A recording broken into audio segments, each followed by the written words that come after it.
नमस्कार दोस्तों। आज अब तक हमने जो पढ़ा है इसको फिर से आगे बढ़ाते हैं। जो पढ़े हैं उसके आगे चलते हैं। हमने अब तक जो पढ़ा था या इससे पहले जो देखे थे या इससे पहले हमारा जो डिस्कशन था वो टाइप्स ऑफ अकाउंट को लेके था। वो टाइप्स ऑफ अकाउंट होने के बाद एक सबसे इंपॉर्टेंट सेक्शन होता है अकाउंट ओपनिंग। अकाउंट ओपनिंग ठीक है हमारे ऑब्जेक्टिव में नहीं पूछता, बट हमें पता होना चाहिए क्योंकि इंटरव्यू में इनसे क्वेश्चन आते हैं कि ऐसा और कंडीशंस आ गया, मान लीजिए ज्वाइंट अकाउंट है और एक लिटरेट है एक इलिटरेट है, तब क्या होना चाहिए। तो हम अब तो बैंक पहुंच गए, तो बैंक पहुंच गए दैट मीन्स हमने टाइप्स ऑफ अकाउंट देख लिया है। टाइप्स ऑफ अकाउंट अगर हमने देखा है तो अब हमें बैंक पहुंच गए। तो बैंक के अंदर जब हम अकाउंट ओपन करते हैं उसमें क्या लगता है, उससे पहले एक और छोटा सा टॉपिक है जिसमें हमेशा इंटरव्यू हो ऑब्जेक्टिव बहुत क्वेश्चन पूछा है और लास्ट टाइम हमने डिस्कशन किया था, उसमें बोला भी था। एक इंपॉर्टेंट टर्म होता है फाइनेंशियल इंक्लूजन, जिसको हम लोग हिंदी में कहते हैं वित्तीय समावेश। इससे भी बहुत सारे क्वेश्चन निकल के आते हैं, बहुत वैरायटी के क्वेश्चन के फाइनेंशियल इंक्लूजन के लिए अभी वर्तमान में कौन सी कमेटी है, पहले कौन सी कमेटी था, अभी की जो कमेटी उसका सजेशन क्या है। और फाइनेंशियल इंक्लूजन की जब हम बात करते हैं इसके 5 बड़े रूप देखेंगे, हम 5 बड़े परिवर्तन देखेंगे। पहले क्या था, क्योंकि चीज़ें साथ साथ समय के साथ बदलती है, पहले क्या था अब क्या है। इस फाइनेंशियल इंक्लूजन में 5 बड़ी बातें देखेंगे। वो 5 बड़ी बातें कुछ ऐसे होंगी कि जैसे हम लोग सुनते हैं प्रधानमंत्री जनधन योजना, जिसमें से एक वो 5 बातों में से एक बात है। तो पहले फाइनेंशियल इंक्लूजन जो था वो धीरे धीरे आके अभी क्या सिचुएशन में है। अभी हम प्रधानमंत्री जनधन योजना के और बियॉन्ड कुछ है क्या कि प्रधानमंत्री जनधन योजना में बहुत कुछ चीज़ें खत्म हो गई, ऐसा नहीं है। प्रधानमंत्री जनधन के बाद और भी चीज़ें आई, जैसे हम नचिकेत मोर कमेटी की बात करेंगे जिसको लेके जिन्होंने बहुत अच्छा सजेशन दिया। आज हम देखते हैं कि एक टर्म यूज होता है, याद होगा लास्ट क्लास या इससे पहले हमने जो क्लास है उसमें बैंकिंग की बात किया था, जिसमें आपने सुना होगा इन्वेस्टमेंट बैंकिंग। जब आपको आईएफएससी सेंटर बताया था मैंने, आईएफएससी सेंटर याद होगा, आईएफएससी सेंटर जब बताया था तो आपको मैंने कहा था आपको इन्वेस्टमेंट बैंकिंग। एक मैंने कहा था याद होगा वर्ड होगा यूनिवर्सल बैंकिंग। तो उसी तरीके की हम बात की है कि प्रधानमंत्री जनधन योजना जो है या जो प्रधानमंत्री जनधन में बेसिकली कॉन्सेप्ट है आपका फाइनेंशियल इंक्लूजन का। तो ये 5 जो मैं बात कर रहा हूँ, जो परिवर्तन हुए चेंजेस है, वो 5 चेंजेस क्या हैं। तो हमको शुरुआत बहुत पहले करनी पड़ेगी, सन 2008 पे चलना पड़ेगा। सन 2008 में इसे क्यों बनाया गया, क्या जरूरत पड़ी, आज इसकी क्या जरूरत आन है, ठीक है। तो प्रधानमंत्री जनधन योजना के हम बहुत बाद में चलेंगे, उससे पहले इसको समझना पड़ेगा। कहीं ना कहीं आप प्रधानमंत्री जनधन योजना पढ़ते हैं, उसमें देखे होंगे लिखा रहता है फाइनेंशियल इंक्लूजन। तो हमको फाइनेंशियल इंक्लूजन पहले समझना पड़ेगा, फिर हम प्रधानमंत्री जनधन योजना की ओर चलेंगे। फिर इसके बाद जब प्रधानमंत्री जनधन योजना जब चालू हुआ तो आपने सुना होगा सोशल सिक्योरिटी स्कीम निकाला गया। सोशल सिक्योरिटी स्कीम में भी पूछता, हम 3 भागों में याद होगा लिखे थे, पढ़ेंगे बोल के फ्यूचर पे। एक तो सोशल सिक्योरिटी स्कीम था, दूसरा था गोल्ड डिपॉजिट स्कीम और तीसरा था स्मॉल सेविंग डिपॉजिट स्कीम। ये 3 स्कीम हमको पढ़ने हैं जिनसे क्वेश्चन निकलते हैं, ठीक है। तो सबसे पहले क्वेश्चन ये है कि फाइनेंशियल इंक्लूजन है क्या, इसके लिए कमेटी कौन सी है, कमेटी जो भी है पहले कौन सी थी, अभी कौन सी कमेटी है, ठीक है। फाइनेंशियल इंक्लूजन जो किया जाता था बेसिकली किनके लिए, इनसे क्वेश्चन निकलता है। लाइक कई बार क्वेश्चन आए कि फाइनेंशियल इंक्लूजन जब शुरुआत दौर पे चालू हुआ था, सन 2008 की बात कर रहा हूँ, सन 2008 में जब चालू होता है क्वेश्चन पूछता था फाइनेंशियल इंक्लूजन में, इनका डेफिनेशन क्लियर होगा तो हम लोग वहाँ चलेंगे। तो सबसे पहला क्वेश्चन ये है कि भाई फाइनेंशियल इंक्लूजन है क्या, फिर हम आगे चलेंगे इसको कब चालू किया, जरूरत आन क्यों पड़ी इसकी, पहले भी थी अभी इसकी जरूरत 2008 में क्यों आन पड़ी, ठीक है। आखिर 2008 है, उससे पहले क्या था और अभी क्या है। तो फाइनेंशियल इंक्लूजन है क्या, इसका डेफिनेशन निकालते हैं। इसका डेफिनेशन निकालेंगे तो शायद कुछ चीज़ें निकलेंगे, इसकी जरूरत क्यों आन पड़ी उसकी चीज़ें पता चल पाएंगे हम। तो फाइनेंशियल इंक्लूजन है क्या, नाम तो लग रहा है कि वित्तीय फाइनेंस से रिलेटेड होगा, अकाउंट से रिलेटेड होगा।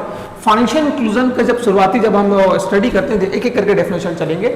फाइनेंशियल इंक्लूजन का सिंपल मतलब था कि एफोर्डेबल कॉस्ट में बैंकिंग सुविधाएं पहुंचाना। जैसे आपने कहीं पढ़ा भी होगा तो लिखा रहता है एफोर्डेबल कॉस्ट में, मतलब बहुत ही लागत ना लगे लोगों को, इसको तकलीफ ना हो अकाउंट ओपनिंग में या बैंकिंग सर्विसेज लेने में।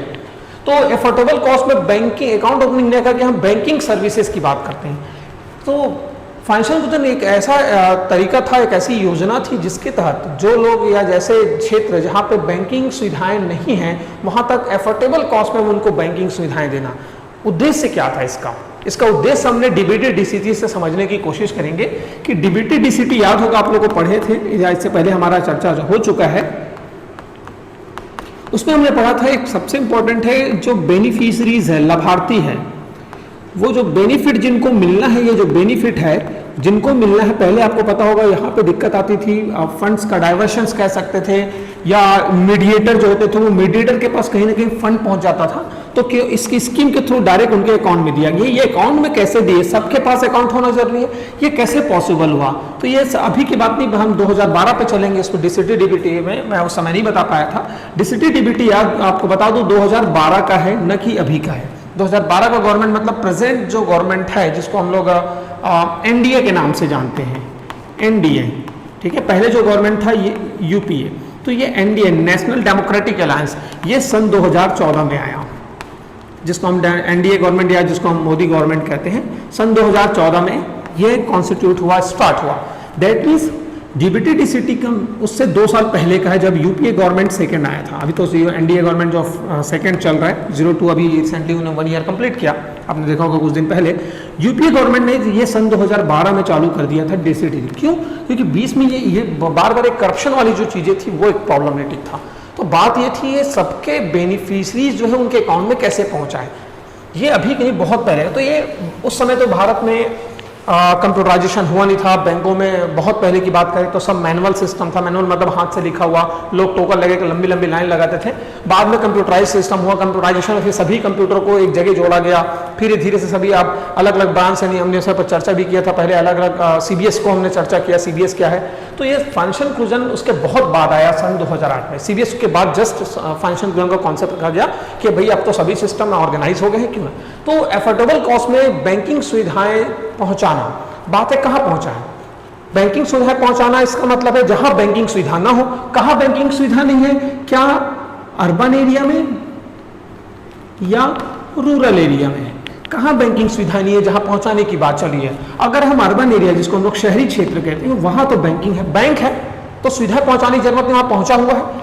मेन मुद्दा था रूरल एरिया, क्योंकि रूरल एरिया में हर जगह ब्रांचेस नहीं हुआ करती थी। तो हमारा सबसे बड़ा चैलेंज था अपनी बैंकिंग सुविधाओं को रूरल एरिया में भेजना।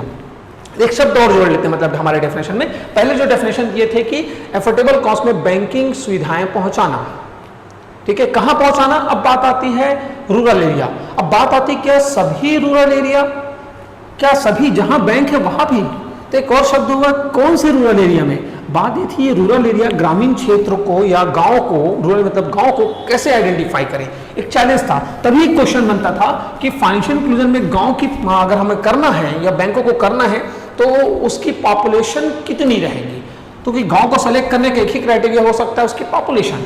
तो फाइनेंशियल इंक्लूजन में एक क्वेश्चन बना, उसी को हम डेफिनेशन में ऐड करेंगे। तो क्वेश्चन पूछता था फाइनेंशियल इंक्लूजन के अंतर्गत कहाँ पे या गांव की पॉपुलेशन कितनी होनी चाहिए। पहला 1000 या उससे कम, दूसरा 1000, तीसरा 1000 या उससे ज्यादा, चौथा 2000 या 2000 से ज्यादा, या 2000 या 2000 से कम। आपको कंडीशन दिया गया, इसको समझिएगा, 1000 या 1000 से कम, 1000, ठीक है, मिनिमम मतलब 1000 हो जाए तो भी 1000 या उससे ज्यादा, 2000 या 2000 से ज्यादा, या 2000 से कम। तो ये क्वेश्चन के बाद पूछा था पहले एग्जाम में। पहले इसलिए बोल रहा हूँ क्योंकि बहुत पहले की केस थी, अभी बहुत बदलाव आ गए हैं इसमें। तो अनबैंक्ड रूरल एरिया जहाँ बैंकिंग, अच्छा जहाँ बैंक की सुविधा नहीं तो उसको एक और वर्ड जोड़ना पड़ेगा ना, अनबैंक्ड। तो अनबैंक्ड एरिया जहाँ बैंकिंग सुविधाएं नहीं है वहाँ बैंकिंग सुविधाएं पहुँचाने के कॉन्सेप्ट को फाइनेंशियल इंक्लूजन। अब हमने बात किया कौन से एरिया में, रूरल। फिर हमने बात किया रूरल सभी जगह नहीं, कहा जहाँ बैंक ना हो। बैंक ना हो मतलब अनबैंक्ड एरिया। तो फाइनेंशियल इंक्लूजन ऐसे अनबैंक्ड एरिया या अनबैंक्ड में एक और शब्द हमने अनबैंक्ड रूरल एरिया, जहां बैंकिंग सुविधाएं नहीं है। कौन सा अनबैंक्ड एरिया? क्या सभी में? सभी में नहीं, ये क्लॉज लगाना पड़ेगा आपको, वो डेफिनेशन क्लियर करना पड़ेगा कि सभी में नहीं, अनबैंक सभी एरिया में नहीं, उनकी मिनिमम पॉपुलेशन को डिसाइड किया गया।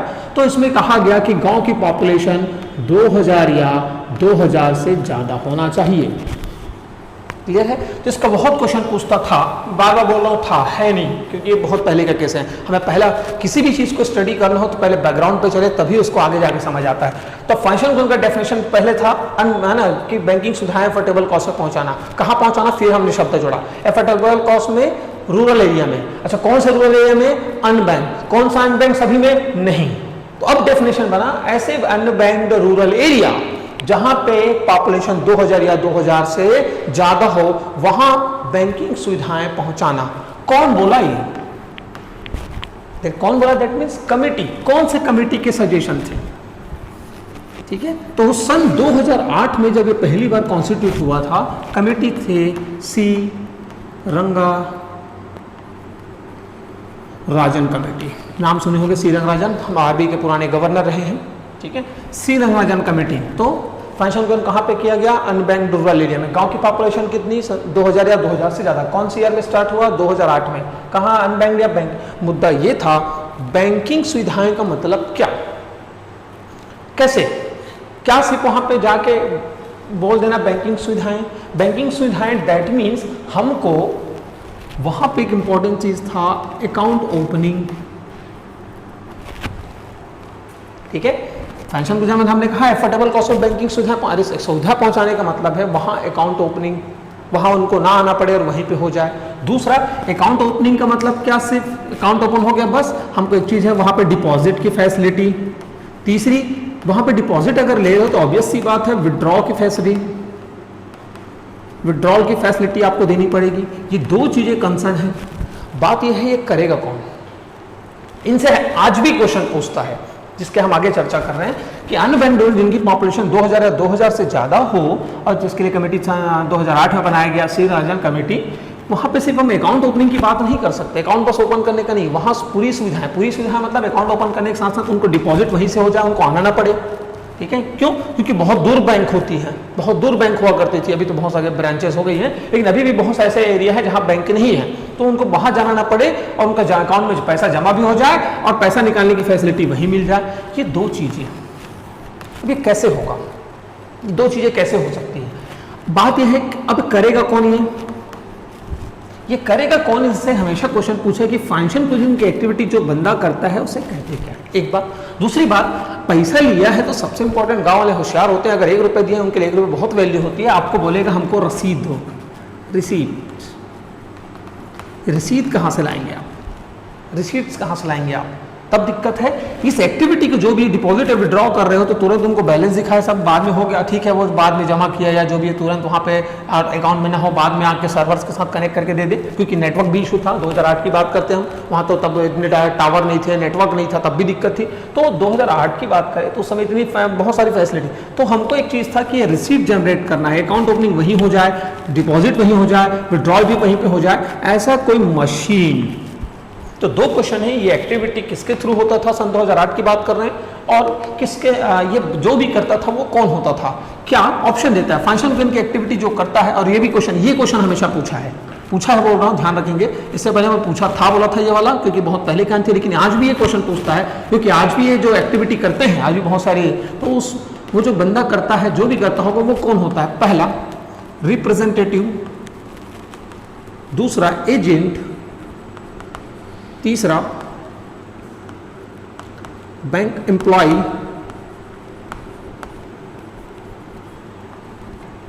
ठीक है, employee and representative, agent, employee, field officer, पांचवा नन ऑफ दिस। ये क्वेश्चन कई बार पूछा है कि फाइनेंशियल इंक्लूजन की एक्टिविटी जो करता है, उस एक्टिविटी जो भी करता है वो बंदा जो भी एथोराइज किया गया वो कौन हो सकता है? क्या वो बैंक का रिप्रेजेंटेटिव होता है, बैंक का एजेंट होता है, बैंक का एम्प्लॉय होता है, या फील्ड ऑफिसर होता है, या इनमें से कोई नहीं? जो भी होता होगा इनमें से, जो भी रिप्रेजेंटेटिव, एजेंट, जो भी एम्प्लॉय होता होगा, उसे पर्टिकुलर कोई नेम दिया है तो वो किस नाम से जाना जाता है? क्योंकि उल्टा पूछेगा, ये पर्टिकुलर जो है कि इनके लिए एथोराइज है, इसमें जो एथोराइज है ये पर्टिकुलर इनमें से क्या है? इनमें से क्या है? दैट मीन्स ये जो नाम दिया गया होगा वो इनमें से क्या, वो रिप्रेजेंटेटिव होता है बैंक का, या एजेंट होता है, या एम्प्लॉय होता है, या ठीक है आपका फील्ड ऑफिसर है, नन ऑफ दिस। तो बात यही है कौन होता कौन है। ठीक है, अगर इसको समझने, जैसे हम इसको दूसरे तरीके से देखें, जैसे हम बात करते हैं इंश्योरेंस की, इंश्योरेंस पॉलिसी की बात करते हैं। ये इंश्योरेंस पॉलिसी के लिए जो बंदे होते हैं, क्या इंश्योरेंस कंपनी जगह जगह पहुंच जाती है? बिल्कुल नहीं। तो इंश्योरेंस कंपनी जब नहीं पहुंच पाती तो वहाँ इंश्योरेंस को सेल करने वाले जाते हैं, ठीक है, जिसको हम लोग एजेंट कह देते हैं। क्या कह देते हैं? एजेंट। देखिए होगे, आपके पास आए होंगे तो आप लोग भी इग्नोर किए होंगे। एजेंट, तो इंश्योरेंस जो जैसे वहाँ तो होती नहीं है, जैसे बैंक नहीं है उसी तरह इंश्योरेंस नहीं होती, लेकिन वहाँ के एजेंट पहुँच जाता है पॉलिसी लेके। उसी तरीके का बैंक भी कुछ रखता होगा। अब हो सकता है यहाँ एजेंट है या रिप्रेजेंटेटिव होता है या एम्प्लॉय खुद जाता होगा। चलिए देखते हैं इस पर। अगर रिप्रेजेंटेटिव की हम बात नहीं कर सकते हैं क्योंकि यहाँ पे कोई रिलेशन संबंध बनाने नहीं गए हैं, ठीक है। एजेंट की बात अगर हम बात करते हैं या एम्प्लॉय की, एम्प्लॉय अगर एम्प्लॉई अगर ये काम करने के लिए गाँव घूमते रहेगा तो बैंक का काम कौन करेगा। एक चीज़ है एम्प्लॉय हो नहीं सकता, ठीक है। फील्ड ऑफिसर अलग से बनाते नहीं है, फील्ड दूसरा बहुत सारी दूसरी चीज़ों के लिए बनता है। रिप्रेजेंटेटिव होता नहीं है बजा एजेंट। तो जो भी बंदा एथोराइज होता है वो बैंक का एजेंट होता है। अभी इस एजेंट को जो फाइनेंशियल इंक्लूजन का काम करता है उसको कहते क्या है, इसको कहते हैं बीसी। बीसी का फुल फॉर्म है ना, बीसी बैंक का क्या है या फाइनेंशियल इंक्लूजन जो काम करता है वो उसको बीसी कहते हैं। बीसी बैंक का क्या होता है, एम्प्लॉय, ये इस तरह के क्वेश्चंस पूछे हैं। तो जो फाइनेंशियल इंक्लूजन जो एक्टिविटी करता है वो कायदे से एक एजेंट है जिसको हम बीसी कहते हैं, बिजनेस करस्पॉन्डेंट। ध्यान से, बैंकिंग करस्पॉन्डेंट मत लिख दीजिएगा, पता चला फाइनेंशियल इंक्लूजन बैंक है तो आपने बैंकिंग लिख दिया। ध्यान से, बिजनेस करस्पॉन्डेंट, करस्पॉन्डेंस नहीं तो पत्रकार हो जाएगा। बिजनेस करस्पॉन्डेंट, तो ये बिजनेस करस्पॉन्डेंस जो बीसी होता है वो एक बैंक का एजेंट होता है जो कि फाइनेंशियल की एक्टिविटी करता है। तो फटाफट गांव की पॉपुलेशन 2000 या 2000 से ज़्यादा होनी चाहिए, इसके लिए 2008 में कमेटी बनाया गया, ठीक है। कमेटी हेड थे सी रंगराजन। जो भी एक्टिविटी देखता है उसको हम बिजनेस करस्पॉन्डेंट कहते हैं। बिजनेस करस्पॉन्डेंट बैंक का क्या है, एजेंट होता है, बराबर है। तो ये जो नाम की बात कर रहा था वो है बिजनेस करस्पॉन्डेंट। इनसे कई बार क्वेश्चन पूछा है कि फाइनेंशियल एक्टिविटी देखता है उसे कहते हैं क्या, बिजनेस करस्पॉन्डेंट। बैंक का क्या है, वो एजेंट है। चलिए अगला चलते हैं। बात यही एक्टिविटी करेगा कैसे, मुद्दे की बात है ये एक्टिविटी, क्योंकि उस समय तो नेटवर्क थी नहीं। या बैंक का ही मान लो एम्प्लॉय होता तो एम्प्लॉय गली गली थोड़ी घूम के बोलता, साग भाजी वाले से चिल्लाते हैं अकाउंट खुलवा लो, अकाउंट खुलवा लो, या अकाउंट खोलने की दुकान थोड़ी खोल देते कोई। इसीलिए एक अलग से बंदा एडवाइस किया जो एजेंट रखा कि बिजनेस करस्पॉन्डेंट। बात है उसको कौन सी मशीन, क्योंकि उस समय नेटवर्क नहीं हुआ करती थी गाँव में। तो इस मशीन, ये जो मशीन लगता था उस मशीन को कहते क्या थे, जहाँ पे ये तीन चीज़ें जरूरी थी, अकाउंट ओपनिंग के साथ साथ डिपॉजिट और विड्रॉ, क्योंकि गाँव वाले मानते हैं आपसे रिसीट देंगे कहाँ से आप। तो ये जो मशीन होती थी, याद होता जैसे अभी आपके यहाँ इलेक्ट्रिसिटी बिल आती है, ठीक है। अब मशीन लेके वहाँ से घूमता नहीं है, वहीं देखिए होगे एक छोटा सा मशीन रहता है, वहीं देखिए होगे रसीद तुरंत प्रिंट करके देता है। या आप सिटी बस में ट्रेवल किए होंगे, सिटी बस में एक मशीन लगी होती है, देखिए उसमें भी तुरंत आपको रसीद जनरेट। उसी तरीके के इनको एक मशीन दी गई जिस मशीन को कहा जाता है फीनो, ठीक है। तो फाइनेंशियल का कौन सी मशीन, फीनो। फीनो का फुल फॉर्म FI का तो पता चल गया, financial inclusion networks, remember that, networks and operation. तो फाइनेंशियल की एक्टिविटीज कौन करता है, बिजनेस करस्पॉन्डेंस। कौन से मशीन के थ्रू करता है, फीनो। फीनो का full form financial inclusion networks and operation, ठीक है। तो ये था सी रंगराजन कमेटी।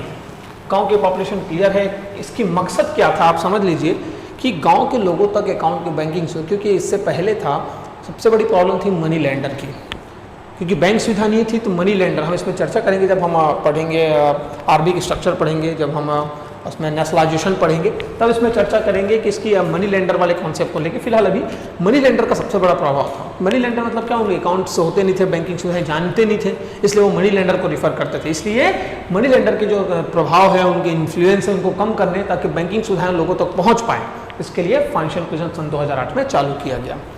इसमें कुछ रिवॉल्यूशंस थे। रिवॉल्यूशंस मतलब फाइनेंशियल इंक्लूजन में हम बात करते हैं अकाउंट ओपनिंग की, तो ये अकाउंट ओपनिंग, इसमें फाइनेंशियल इंक्लूजन में जो अकाउंट खोला जाता है उस अकाउंट को कहते क्या है। रिवॉल्यूशन बहुत ध्यान से समझिएगा क्योंकि इन्हीं से क्वेश्चन आएगा, इसी क्वेश्चन को हम दूसरे तरीके से पढ़ेंगे, बहुत इंपॉर्टेंट क्वेश्चन निकलेगा।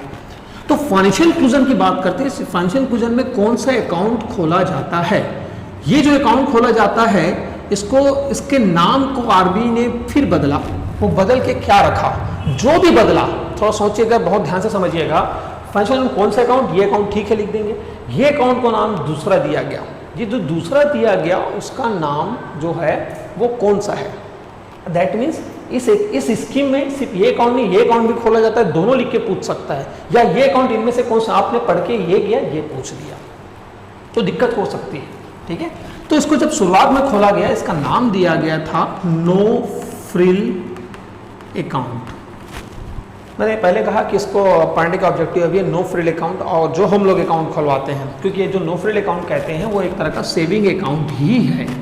तो हम लोग जो अकाउंट खुलवाते हैं, ये जो नो फ्रिल अकाउंट है, इसमें अंतर क्या है, इसको समझना पड़ेगा, इसलिए हम इसके बाद अकाउंट ओपनिंग देखेंगे। ठीक है, तो फंक्शन जो इनकी बात करे थे, इसमें अकाउंट कौन सा खोला जाता है, हमने लिखा नो फ्रिल। मान लीजिए नो फ्रिल ने लिखा और कोई दूसरा अकाउंट जो हमने बात किया नाम चेंज हो गया तब, ठीक है, तो नो फ्रिल अकाउंट का नाम रखा गया बेसिक सेविंग अकाउंट, ध्यान से। ठीक है, तो बेसिक सेविंग अकाउंट कौन सी स्कीम है इसमें, ठीक है, या नो फ्रिल अकाउंट किसमें, या फंक्शन में कौन कौन से account, no frill, basic saving 1 and 2, 2 and 3, whatever जो भी क्वेश्चन पूछे, तो नो फ्रिल अकाउंट का ही दूसरा नाम बेसिक सेविंग अकाउंट। ये बदलाव थी सन 2012 की। ठीक है, इसी को ही सन 2012 में फिर से चेंज किया गया, इसका नया नाम दिया गया, जिससे क्वेश्चन आपने देखा होगा BSBDA, जिसका फुल फॉर्म, जिसकी कंडीशंस हमेशा पूछा है। ठीक है, तो आपके पास 3 आप लिख देगा फंक्शन गुजर में इनमें से कौन सा अकाउंट खोला जाता है, no frill account, basic saving account, BSBD का फुल फॉर्म भी कई बार पूछा, याद होगा अगर आप कॉम्पिटिटिव एग्जाम एक आध बार दिए होंगे तो इनसे कई बार क्वेश्चन पूछा है। BSBD अकाउंट, तो दैट मीन्स ये तीनों ही अकाउंट फंक्शन गुजर में खोले जाते हैं। या बिजनेस करस्पॉन्डेंट जो अकाउंट खोलता है, निम्न में से कौन होता है, which of the following is the account open by business correspondent, function गुजर में कौन सा अकाउंट खोला जाता है, ये तीनों। Basic saving bank deposit account, BSBD है, basic saving bank deposit account, ये तीनों ही अकाउंट, 3 रिवॉल्यूशन आपने यहां देखा, 2 बचा है, 3 वर्षों में तो 3 बदलाव यहाँ है, no frill account, basic saving account, BSBD। ध्यान रखेंगे मैंने 5 बोला था, 3 यहाँ बदलाव है और तीनों बदलाव से कई बार क्वेश्चन आया है।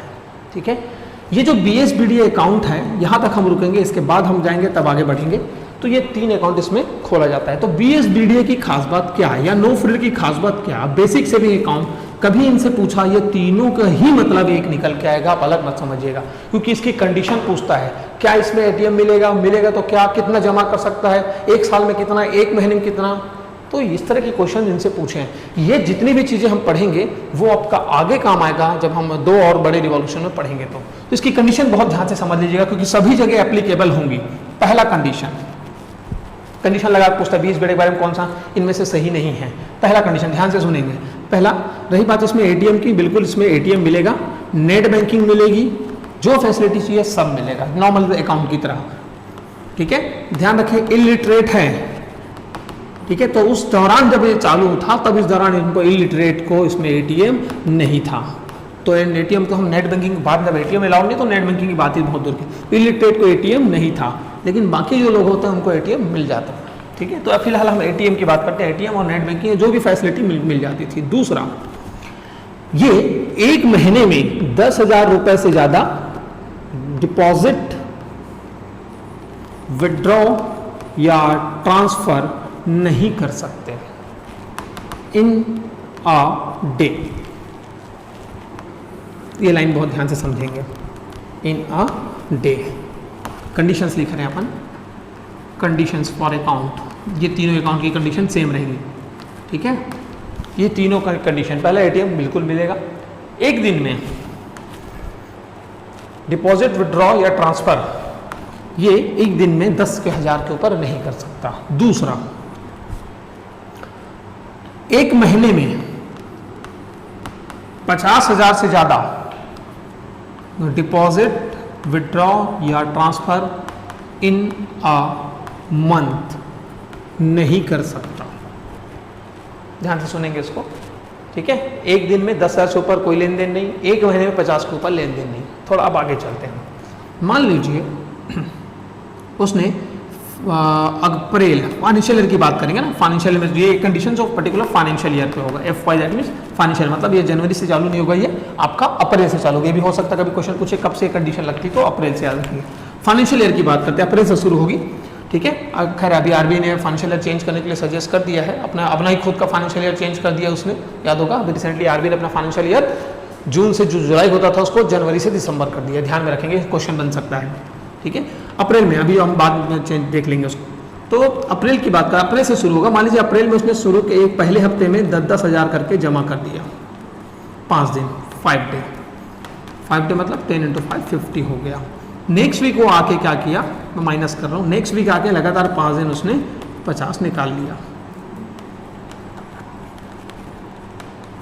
ठीक है, जमा किया तो ऑब्वियसली निकाल, डिपॉजिट विड्रॉ की बात करें एक महीने में आया, या उसी कन्फ्यूजन यदि काम करते हैं उसी महीने की बात करें तो निकाल सकता है, ध्यान रखेंगे, ठीक है। उसी महीने भी अगर 5 दिन अगर आया है तो भी वो 50 जमा के 50 निकाल सकता है, क्योंकि एक साइड पे डिपॉजिट या डिपॉजिट मतलब अगर 10,000 जमा किया है अगले दिन आएगा 10,000 विड्रॉ उसी दिन नहीं होगा। जैसे 50 है, 50 अगर उसने विड्रॉ कर लिया है, ठीक है, तो डिपॉजिट कर सकता है, कोई दिक्कत नहीं है उसको, ठीक है। नेक्स्ट मंथ आया, उसने फिर 5 डे 5 दिन लिया, डिपॉजिट कर लिया, इस महीने पहले निकाल दीजिए। नेक्स्ट मंथ आया है या उसी महीने आया है, उसने माइनस कर रहा हूँ क्योंकि वो विड्रॉ कर रहा है, ये प्लस है, जमा कर रहा था सेम मंथ, ठीक है, ये 50 पूरा निकाल लिया।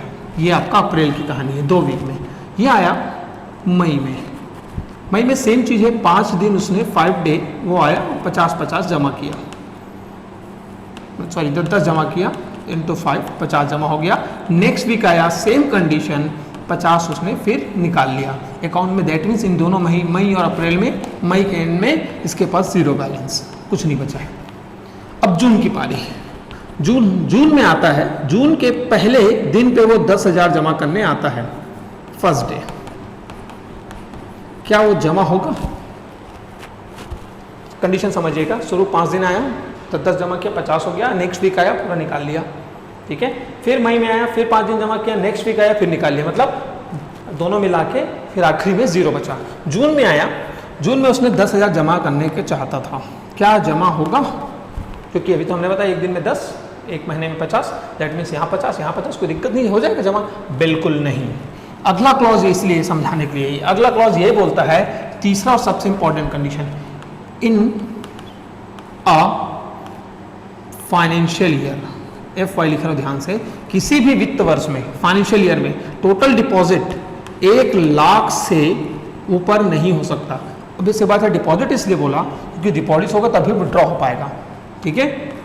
किसी फाइनेंशियल ईयर में 1 लाख से ऊपर डिपॉजिट या विड्रॉ या ट्रांसफर नहीं हो सकता।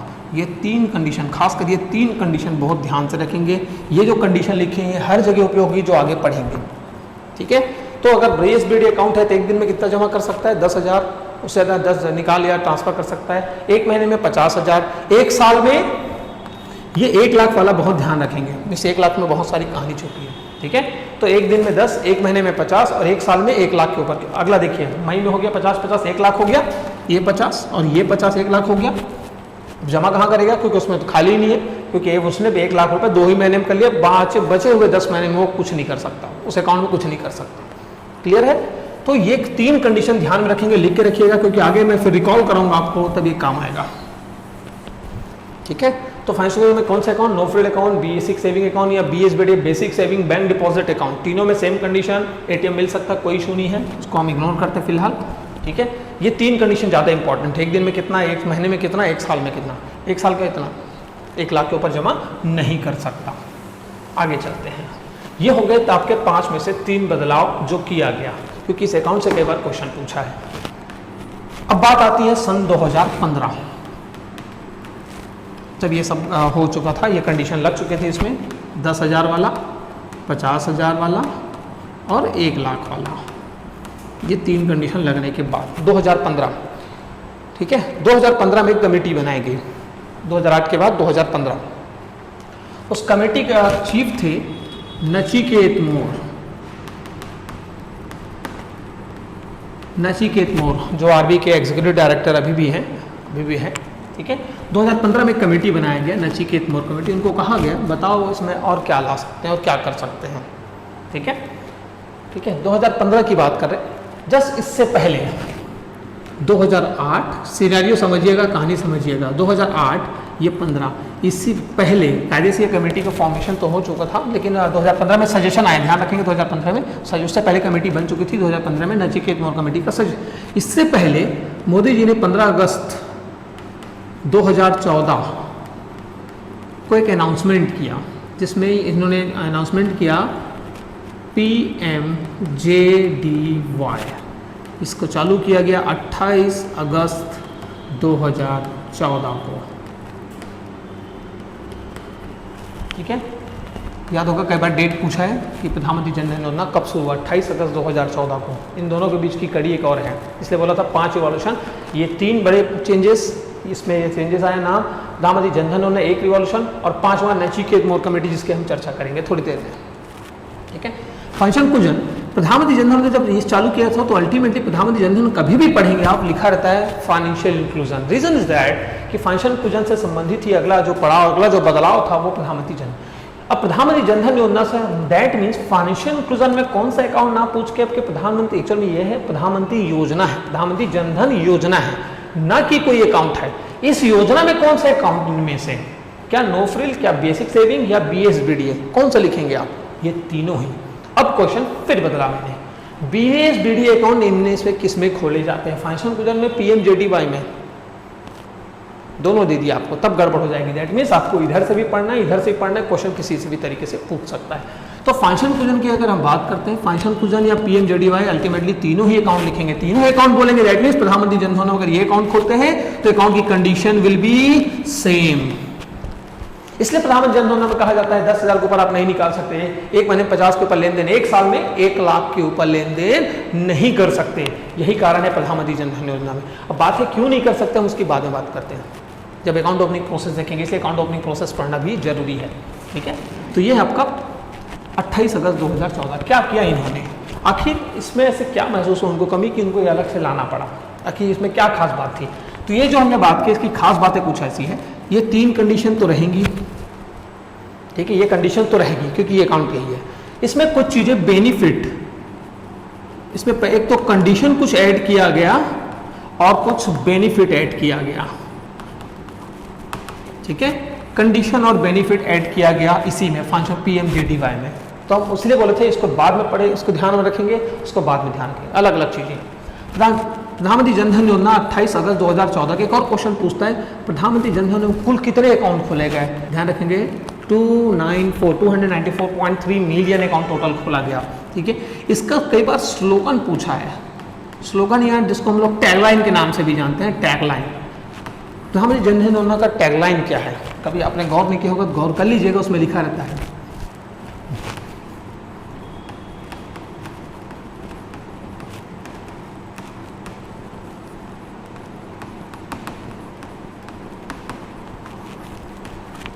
मेरा खाता भाग्य विधाता। ठीक है, तो टैगलाइन भी ध्यान रखेंगे, मेरा खाता भाग्य विधाता इसका टैगलाइन है। कितने अकाउंट टोटल खोले गए थे? जब खोला गया था तो 294.3 मिलियन। मैंने बात किया कंडीशंस की, कुछ कंडीशन लगाया गया, कुछ कंडीशंस के साथ कुछ बेनिफिट, क्योंकि बेनिफिट और कंडीशन दोनों, अगर आप इस कंडीशन को फॉलो करोगे तो ये बेनिफिट मिलेगा। इसमें कुछ चीजें दी गई। पहला, इसमें ATM कंपलसरी किया गया। ठीक है, इसमें ATM कंपलसरी किया गया। ठीक है, ATM के ध्यान रखेंगे, ATM सबसे इंपॉर्टेंट है। ATM का, अब ATM कौन सा? रुपये। याद होगा से पहले हमने ATM के बारे में पढ़ा था, रुपये का फुल फॉर्म रुपया पेमेंट।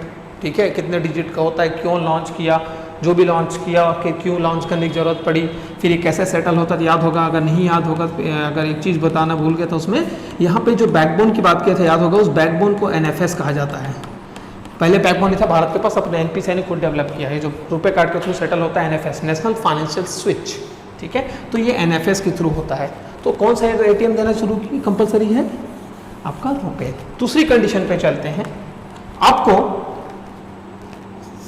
6 मंथ का सेटिस्फैक्ट्री ट्रांजेक्शंस होनी चाहिए। सेटिस्फाई मतलब रेडेटरी है, 6 महीने का सेटिस्फैक्ट्री ट्रांजेक्शंस होनी चाहिए। ATM लेना जरूरी है, 6 महीने का आपका लेन देन जरूरी है। ले 6 महीने और ATM क्यों है, देखते हैं। पहला बेनिफिट, इसमें 5,000 रुपये का ओवरड्राफ्ट, जिसको बार बार चर्चा चल रही थी कि इसको 10,000 किया जाएगा, अभी तक नहीं किए, फिर हो सकता है फ्यूचर में हो। अभी फिलहाल इस 5,000 ओवरड्राफ्ट की बात है। अभी तो इस अकाउंट अगर खोलते हैं आप तो ये सब लिए आपने, ये कंडीशन है, ये आपको ATM लेना जरूरी है, 6 महीने तक सेल्फ ट्रांजेक्शन होनी चाहिए। तो 5,000 ओवरड्राफ्ट, बात है क्या ये 5,000 ओवरड्राफ्ट सभी को मिलेगा? ये सभी को नहीं है, ये सिर्फ फैमिली में किसी एक पर्सन को। अब एक पर्सन कौन होगा? वो होगी आपकी घर में जो है वुमेन, फैमिली में किसी एक फैमिली मेंबर को, वो भी सिर्फ वुमेन को मिलेगा 5,000 का ओवरड्राफ्ट। ठीक है, दूसरा कंडीशन, इसमें आपको 2 लाख रुपए, ध्यान रखेंगे 2 लाख रुपए, पहले 1 लाख था, इसको बढ़ा के कर दिया गया 2 लाख रुपए। ध्यान रखेंगे ना, पहले कितना था, ये 1 लाख रुपए था, इसको बढ़ा के कर दिया गया 2 लाख। 2 लाख का आपका इंश्योरेंस, रिमेंबर दैट मैंने इंश्योरेंस बोल रहा हूँ, लाइफ और डेथ की बात नहीं की हूँ, इंश्योरेंस। ये इंश्योरेंस 2 तरह का होगा, एक आपका परमानेंट डिसेबिलिटी और एक टेम्पररी डिसेबिलिटी, ठीक है। या आप डिसेबिलिटी पे डिपेंड करेगा, परमानेंट है या टेम्पररी है या हाफ है या फुल है। दूसरा है आपका डेथ, 2 तरह का इसमें, ठीक है। डिसेबिलिटी पे ये जो बेनिफिट है वो हाफ हो जाएगा, ठीक है। अगर डिसेबिलिटीज़ है, अगर डिसेबिलिटीज़ है तो ये कैसे डिसेबिलिटी, अगर फुल डिसेबिलिटी है तो फुल अमाउंट, हार्ड, अगर डेथ होता है तो फुल पेमेंट ही होगा, फुल इंश्योरेंस कवर होगी आपकी। बात ये है इनकी कंडीशंस क्या है। ये जो 5000 का ओवरड्राफ्ट है, इसके लिए दोनों कंडीशंस फुलफिल होनी चाहिए, मतलब एटीएम होना चाहिए, 6 महीने तक का सेटिस्फैक्टरी ट्रांजेक्शन हो, फीमेल के अकाउंट में हो, तभी उसको 5000 का ओवरड्राफ्ट मिलेगा, ठीक है। ये जो इंश्योरेंस है, इस इंश्योरेंस में ये दूसरी कंडीशन फॉलो नहीं होगी, सिर्फ पहली कंडीशन फॉलो होगी। दैट मीन्स जिन बंदों ने इस स्कीम के अंदर अकाउंट खुलवाया है और उसने एटीएम नहीं लिया है तो कोई ये बेनिफिट नहीं मिलेगा। ये खासकर वो ऊपर वाला सिर्फ फीमेल के लिए है, ये तो सबके लिए है। इंश्योरेंस जो है वो सबके लिए है, चाहे वो महिला हो पुरुष हो, जो भी अकाउंट खुलवाए, लेकिन उसके लिए जरूरी है एटीएम होना चाहिए। बात सिर्फ एटीएम होने की नहीं है, एक और कंडीशन है इस एटीएम में, उस एटीएम को 90, पहले ये ध्यान रखेंगे, 45 डेज में एक न एक बार यूज होनी चाहिए। कंडीशन समझिएगा, 5000 ओवरड्राफ्ट अगर चाहिए वो मिलेगा एक फैमिली में किसी एक, वो भी वुमेन को, उसके लिए 6 महीने का सेटिस्फैक्टरी ट्रांजैक्शन हो और एटीएम का लेन देन बिल्कुल होनी चाहिए, अगर यह है तो ये भी होनी चाहिए। दूसरा, ये जो इंश्योरेंस है वो सबको मिलेगा, लेकिन ध्यान रखेंगे, लेकिन उसके लिए एटीएम होना उस अकाउंट में कंपलसरी है। एटीएम बस होने से जरूरी नहीं है, उसके साथ साथ 45 डेज में एक न एक दिन उपयोग। बहुत सारे इश्यूज आए, इसलिए इसको किया गया, एक 90 डेज में एक न एक बार उपयोग होनी चाहिए। ये कंडीशन के बाद पूछा, ध्यान में रखेंगे। एटीएम का उपयोग कितने दिन में, 90 दिन में कम से कम एक बार होनी चाहिए, तब ये बेनिफिट मिलेगा। लोगों को पता नहीं होता है, ये बेनिफिट लेने की सोचते हैं, बराबर है। तो ये है आपका प्रधानमंत्री जन धन योजना, जिसमें यही अकाउंट खोला जाएगा। बेनिफिट क्या दिया गया, ये 2 बेनिफिट दिया गया इंश्योरेंस का, पहले 1 लाख था, उसको 2 लाख किया गया, ठीक है। ओवरड्राफ्ट जो दिया जाएगा, ये 2 कंडीशन है। इंश्योरेंस कब मिलेगा, एक ही कंडीशन, एटीएम होना चाहिए, वो भी 90 दिन में एक न एक बार उपयोग होनी चाहिए, ठीक है। तो ये है आपका प्रधानमंत्री जन धन योजना, जिसका टैगलाइन कितना है, स्लोगन क्या है, क्वेश्चन। चलते हैं अगला पड़ाव में। 2008, 2014, अब चलते हैं 2015। ये जो एक्टिविटी एक्सरसाइज किया गया, बहुत लोगों ने अकाउंट खुलवाया, बहुत सारे लोगों ने अकाउंट खुलवाया। मुद्दा तब भी हम वहाँ तक, हमारी जो बैंकिंग सुविधाएं वहाँ तक हम नहीं पहुँचाना चाहते थे, वहाँ तक नहीं पहुँच पाए। 2000 तब एक कमेटी फॉर्मुलेट हो गई थी। इससे पहले उस कमेटी को बोला गया था कि बताओ भाई क्या सजेशन है आपका, ध्यान से सुनिएगा, आगे कहानी अब, ठीक है। इसका सजेशन था, इन्होंने पहला जो कॉन्सेप्ट दिया था 2015 में, उन्होंने कहा था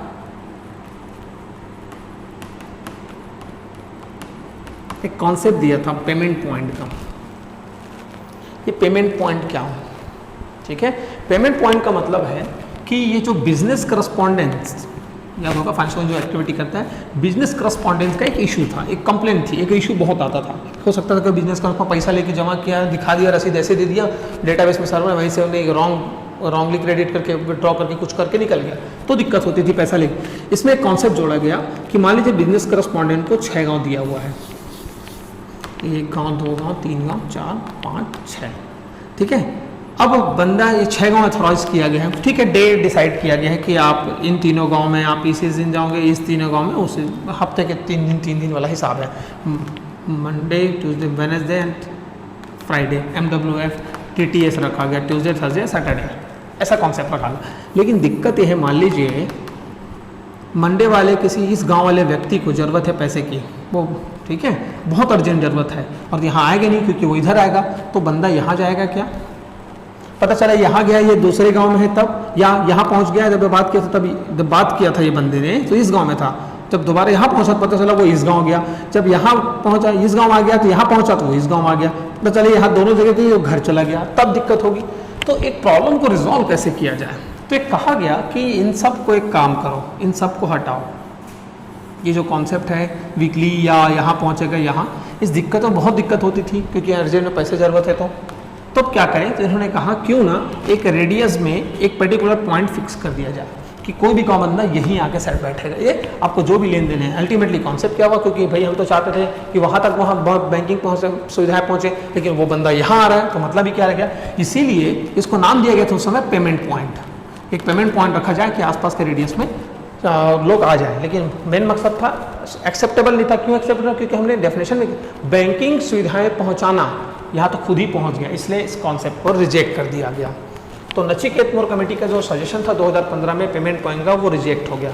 फिर उनको कहा गया यार ये तो अच्छा नहीं है, कोई दूसरा सजेशन दो। नचिकेत मोर जी ने तब दूसरा सजेशन दिया। तब उन्होंने एक डिफरेंट कॉन्सेप्ट लाया भारत में, और वो कॉन्सेप्ट था, हम जिस शुरू में जो चर्चा किए थे वो था नीचे बैंकिंग। नीचे, या इसी को कहते हैं डिफरेंशियल बैंकिंग।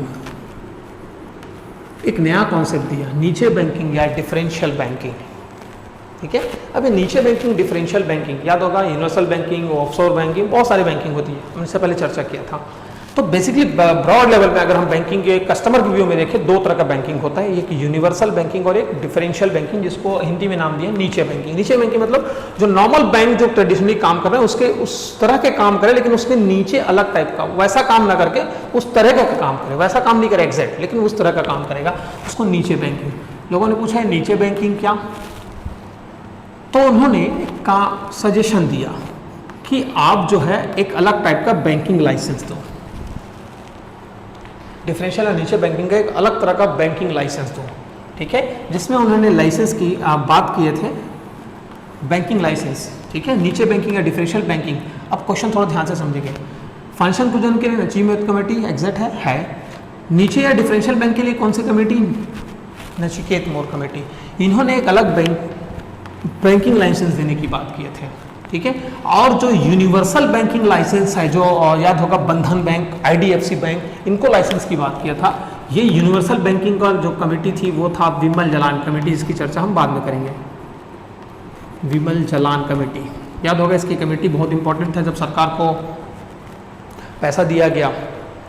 ठीक है, गवर्नमेंट जब RBI से पैसा मांगा था, capital economic framework committee CEF, capital economic framework committee, तो जलान कमेटी के थ्रू फंड ट्रांसफर किया गया था गवर्नमेंट को, RBI के द्वारा जो अकाउंट में। तो हम बाद में चलेंगे, वही विमल जलान है और RBI के गवर्नर भी रहे हैं।